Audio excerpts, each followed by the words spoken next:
बांदा जिला के बदौसा थाना अंतर्गत एक महिला का आरोप है कि मेरे गांव का ही भरत लाल ने मेरे साथ 1 दिसंबर को रेप किया था।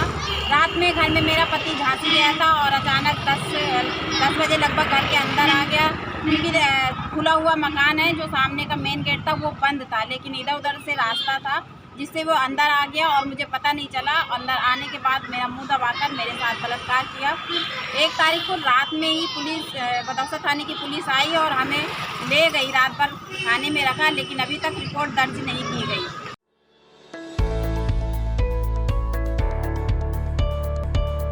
हम हैं देश के एकमात्र ग्रामीण नारीवादी न्यूज चैनल। हमारा समर्थन करें, YouTube चैनल सब्सक्राइब करें, खबरें लाइक करें और वेबसाइट पर सदस्य बनें। वो फ़ोन मुझको करता था और बीच में मेरे घर वाले उसके घर गए थे शिकायत करने। मेरे मम्मी पापा, मेरे मामी मामा सब लोग गए थे उसके घर वालों के पास। फिर भी वहाँ भी खूब लड़ाई झगड़ा किया, मेरे मम्मी को भी गाली दिया। इसके बाद फिर मैं आई, मेरे से मोबाइल भी ले लिए उन्होंने। मेरे घर वालों ने सोचा शायद हमारी लड़की की गलती हो, तो हमारे घर वालों ने मेरे से मोबाइल ले लिया।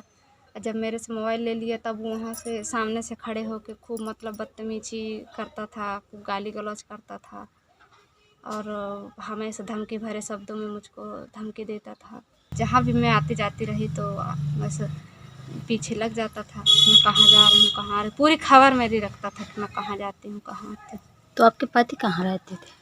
मेरे पति जैसे अब घर में हैं, मान लीजिए अब हम दुकान रखे हैं और उस समय में ये थी नहीं मेरी किराएदारिन, तो अगर घर में एक जन को रहना ज़रूरी होता है तो उनका काम हो तो वो चले गए, मेरा काम हो तो मैं चली गई, या तो हम दोनों का काम हो तो हम दोनों चले गए। हम दोनों भी जाते थे तब भी वो पीछे लग जाता था। रात में ये नहीं मुझे पता कि वो कहाँ से आया है, लेकिन बट मेरे हस्बैंड ने देखा है उसको कि कहाँ से आया है वो। हस्बैंड घर पे थे? नहीं, वो उस टाइम पे झांसी से आ गए थे। काफ़ी समय से ये लड़का जो है मेरी पत्नी को बहुत ज़्यादा तंग करता था, काफ़ी ब्लैकमेल किया, दबाव में डाले था कि मैं अगर तुम मेरा साथ नहीं दोगी तो मैं तुम्हारे आदमी को मरवा दूंगा। कई बार दुकान में आके धमकी दिया कि अगर तुम नहीं मानोगे तो मैं तुम्हें चट्टी बना दूंगा, रोड में खड़ा करके बीच चौराहे में।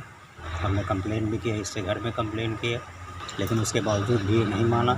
मैं जब 16 तारीख को झांसी चला गया, झांसी गया तब इसका ज़्यादा तंग करना चालू हो गया, तो इसने मेरी पत्नी के साथ ऐसा गलत उपयोग किया। वो डर के मारे नहीं बता रही थी, लेकिन बाद में उसने मुझको स्पष्ट बताया कि उसने मेरे साथ गलत काम किया।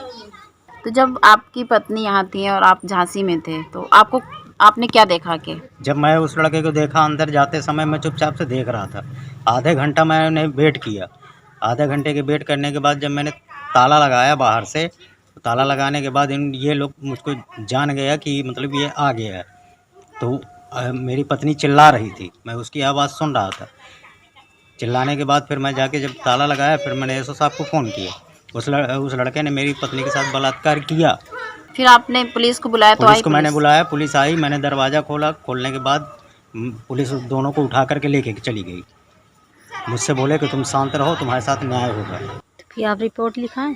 हमने FIR करवाई, तो पहले उन्होंने कागज़ रख लिया, तो भेज दिया कि जाओ। तो एसओ साहब चले गए छुट्टी में, अभी तक नहीं आए हैं। फिर जाके जब हमने SP साहब के यहाँ दबाव डाला, तब जाके हमारी FIR दर्ज की गई। कल ही शाम को मालूम हुआ कि FIR दर्ज हो गई, लेकिन अभी हमको नकल नहीं मिली। तो अभी भी लोग परेशान करते हैं? अभी तो कोई नहीं परेशान कर रहा, लेकिन हमको बाहर सुनने के लिए मिलता है कि वो बाहर आते हैं कि अगर नहीं मानोगे तो अभी तुम्हारे साथ बहुत कुछ हो जाएगा, बहुत कुछ हो जाएगा। मेरी पत्नी के साथ जो उत्पीड़न हुआ है, जो उसने उसको पकड़ के मुंह दबाया, झेला, उसके साथ जो भी गलत काम किया उसने, उसकी सही रिपोर्ट लेकर के हम कार्रवाई की जाए। तो आपने मेडिकल नहीं कराया था? अभी कुछ भी नहीं कराया, एसओ साहब ने हमारी कोई सुना ही नहीं। उसमें धारा 452 है, 506 है, 376 है। क्या भरत लाल गुप्ता गिरफ्तार हो गया है? अभी नहीं। तो अभी तक जांच क्या हुई है सर? क्योंकि मतलब मामला 1 तारीख तक का था ना, तो पुलिस की लापरवाही ये क्यों रही कि 1 हफ्ते बाद अभी रिपोर्ट लिखी गई और अभी गिरफ्तारी नहीं है? पुलिस की लापरवाही नहीं है जी। उन लोगों का आपसी में जो है बहुत पहले भी एक 1.5 साल से चल रहा है। भाई जब ले आए तो इन्होंने जब लिख के तहरीर देंगे तभी तो हम मुकदमा लिखेंगे। जी, तो उन्होंने अभी एप्लीकेशन नहीं दी थी क्या, तहरीर? नहीं, उन्होंने पहले तहरीर लिख के दी थी जो मेरे पास रखी हुई है। जी जी। मैं चाह रही हूँ मेरे साथ न्याय हो और दोषी को सख्त से सख्त सज़ा दी जाए। तो क्या आपकी जांच हुई? ना तो मेरा कोई मेडिकल परीक्षण हुआ, लेकिन आज मुझको पता चला, अभी वही करीब 8 बजे मुझको पता चला कि हाँ FIR दर्ज की, लेकिन उसका कोई सबूत मेरे पास अभी नहीं है। FIR दर्ज की गई कि नहीं की गई। खबर लहरिया, आपकी खबर आपकी भाषा।